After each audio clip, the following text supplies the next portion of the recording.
In the land of Uz, there lived a man whose name was Job. This man was blameless and upright, one who feared God and turned away from evil. The scriptures tell us in Job chapter 1 verse 1, "There was a man in the land of Uz whose name was Job, and that man was blameless and upright, one who feared God and turned away from evil." Job was blessed beyond measure. He had 7 sons and 3 daughters, 7,000 sheep, 3,000 camels, 500 yoke of oxen, and 500 female donkeys.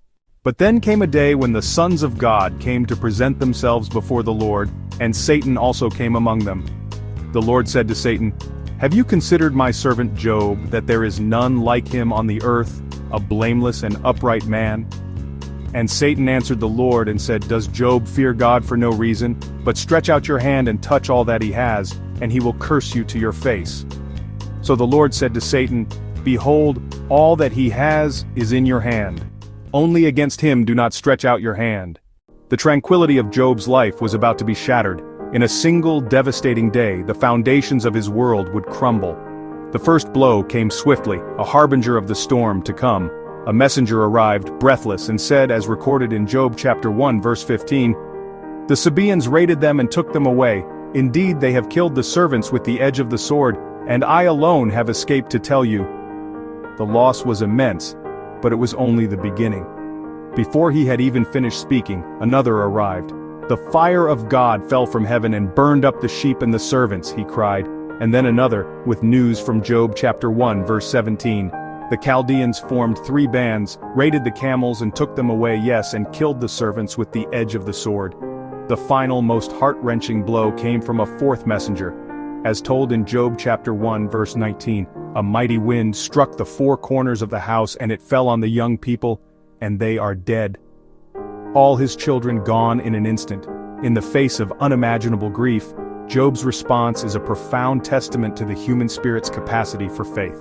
The scripture tells us in Job chapter 1 verse 20, "Then Job arose, tore his robe, and shaved his head, and he fell to the ground and worshipped." And from that place of utter brokenness, he spoke words that have echoed through millennia.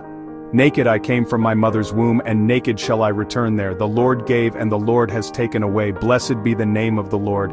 In all this, the scripture affirms, Job did not sin nor charge God with wrongdoing.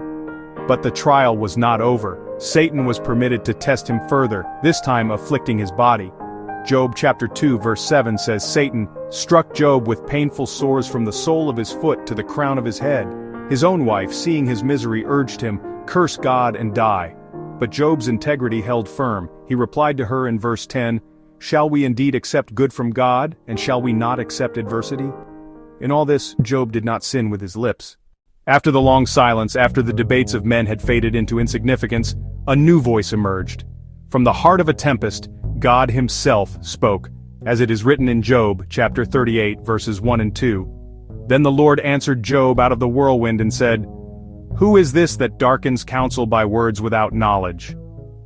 God did not offer Job simple answers, but instead, a cascade of questions designed to reveal the vastness of his wisdom and the limits of human understanding. "Where were you when I laid the foundation of the earth? Tell me if you have understanding. Who determined its measurements?" Job 38, 4, 5.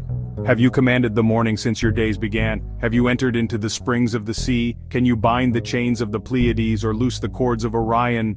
Job 38, 12, 16, 31. Faced with the sheer majesty of the Creator, Job's perspective was utterly transformed. All his arguments, all his demands for an explanation, dissolved in the presence of the divine.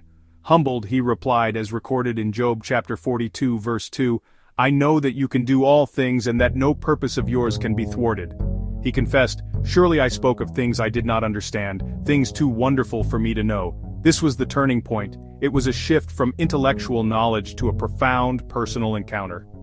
"My ears had heard of you," Job declared, "but now my eyes have seen you. Therefore I despise myself and repent in dust and ashes." Job 42, 5, 6. In seeing God, Job finally saw himself clearly, not with self-hatred, but with the liberating clarity of true humility. And in this posture of humility, restoration began, but it came through an act of grace. God instructed Job to pray for the very friends who had judged him so harshly. And the scripture says, "The Lord restored his fortunes when he prayed for his friends. Indeed, the Lord gave him twice as much as he had before." Job 42:10. Forgiveness became the channel for his own healing. His life was not just materially restored but relationally renewed. He was blessed with 7 sons and 3 daughters, and the Bible notes that nowhere in all the land were there found women as beautiful as Job's daughters. Job 42:15. He lived to see his family flourish for 4 generations, a testament to God's abundant grace. And so the story concludes. Job died, an old man and full of days, his suffering redeemed and his faith made sight. Let us pray together. Heavenly Father, Lord Jesus Christ, our Savior, we come before you with humble hearts, inspired by the story of your faithful servant Job. We are in awe of his resilience and steadfastness in the face of unimaginable loss. We thank you for his powerful example of unwavering faith, a testament that even in our darkest moments, your presence is a constant. Job taught us to say, as we read in Job chapter 1, verse 21, "The Lord gave and the Lord has taken away. Blessed be the name of the Lord." Help us, Lord, to cultivate such a spirit of surrender and trust in your perfect will, even when we cannot comprehend your ways and our hearts are heavy with sorrow. When the storms of life threaten to overwhelm us, when our foundations are shaken, remind us of your sovereignty. Remind us that you are the master of the tempest, the light that pierces all shadows, and that your love for us never fails. Let the words of the psalmist resonate in our souls from Psalm 46 verse 10. Be still and know that I am God. In the stillness, help us find your peace that surpasses all understanding, to quiet our anxious thoughts and rest in your eternal embrace. Grant us the profound faith to declare with Job, as he did in chapter 13 verse 15, "Though he slay me, yet will I trust in him." May this be a deep, heartfelt conviction that anchors our souls to you. And finally, Lord, bring us to the place of submission that Job found, when he proclaimed in chapter 42 verse 2, "I know that you can do all things, and that no purpose of yours can be thwarted." May we find our hope and strength in you alone, Jesus Christ, our Lord and Savior. In your precious and holy name we pray. Amen.